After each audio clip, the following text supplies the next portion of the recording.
Attention. Everything you are about to hear is 100% real. This happened in France between 2006 and 2008. Not a single detail has been made up. Imagine this. You're walking alone through a frozen forest at dawn. Your boot catches on something soft. You look down and realize you've just kicked a human head that isn't attached to a body. That is exactly how the story of Nicole Saada begins, except her head has never been found. January 12th, 2007.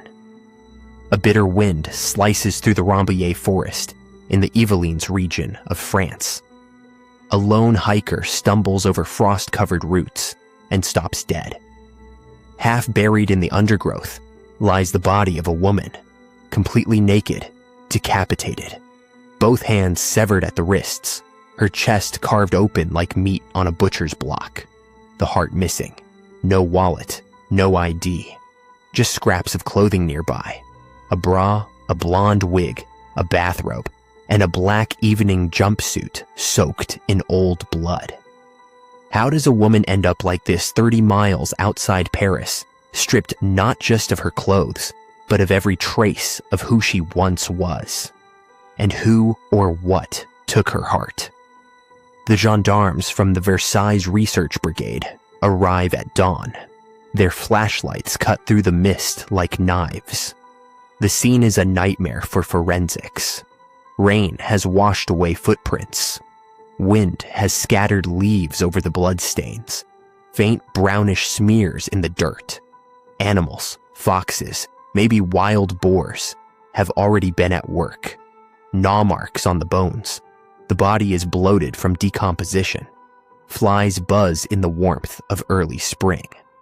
Entomologists swarm in next, netting larvae from the wounds. Necrophagous insects whisper estimates. Time of death? Weeks ago. 5, 6. The fluctuating temperatures, cold nights, mild days, make it a guess. But one thing is clear. This wasn't a quick kill. The cuts are deliberate. The head sliced clean at the neck, hands hacked off post-mortem, and that chest cavity pried open with something sharp. An 8mm drill hole in the sternum, like a ritual. Organs missing. Heart, lungs vanished. Was this a serial killer's trophy? Or something darker, personal? They bagged the clothes. The wig, synthetic blonde strands matted with soil. The jumpsuit, elegant for a night out. No purse, no phone. The body is zipped into a black bag and rushed to Garches Hospital for autopsy. January 15th. The medical examiner, face masked against the stench, lays her out under harsh lights. Caucasian female, early 60s. Just 1 meter, 33, tall, petite, fragile. 44 kilograms. A fresh scar on her abdomen, gallbladder surgery, recent. The right wrist, a clean cut, surgical almost. Left arm, hacked at the elbow, jagged, like an animal's teeth. Boars, they confirm later. But the decapitation, done while the heart was still pumping or right after.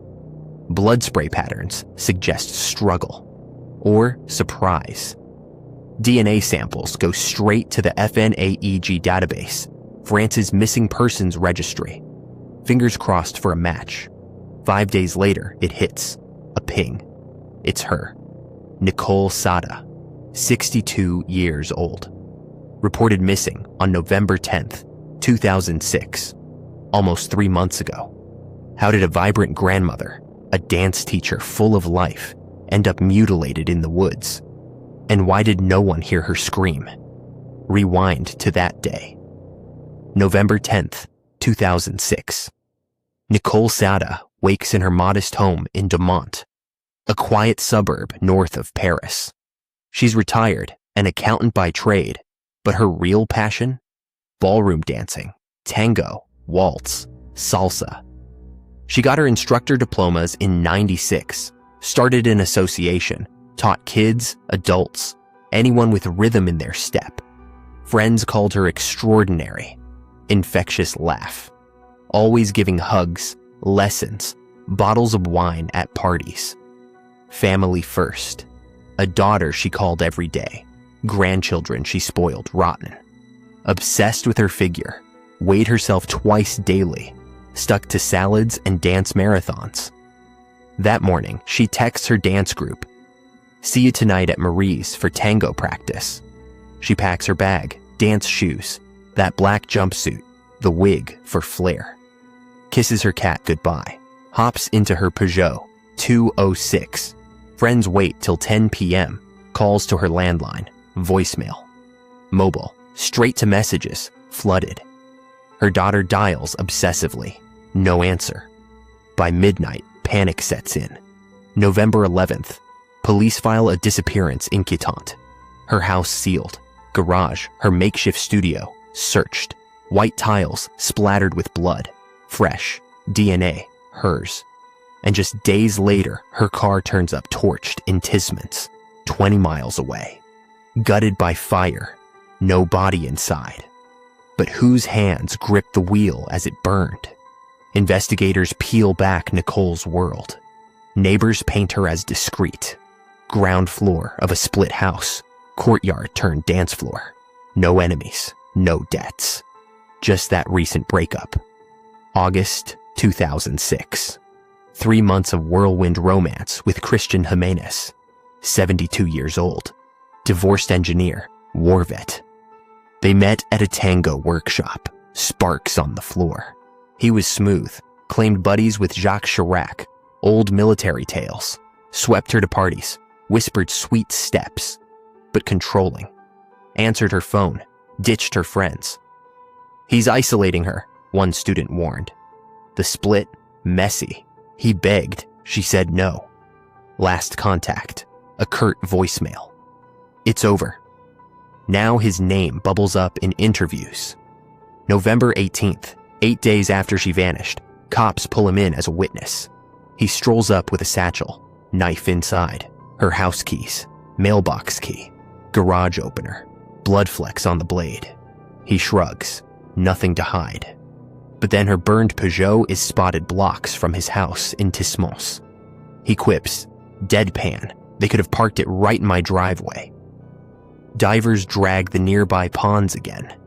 Cell pings place him in Domont that afternoon, while he swears he was at a veterans ceremony. Lies or something worse? The evidence avalanche starts. A gas station receipt. SP98 fuel for her petrol car. His diesel Renault sits clean. Surveillance tape, 11:30 p.m. November 10th. Him, filling her Peugeot. And a jerry can, 15 liters, paid with his card. No theft report. Blood on his jeans, hers. Knife blade, her DNA. Her keys, in his pocket. Cops haul him in November 20th, charged with kidnapping and sequestration. He folds his arms. Prove it.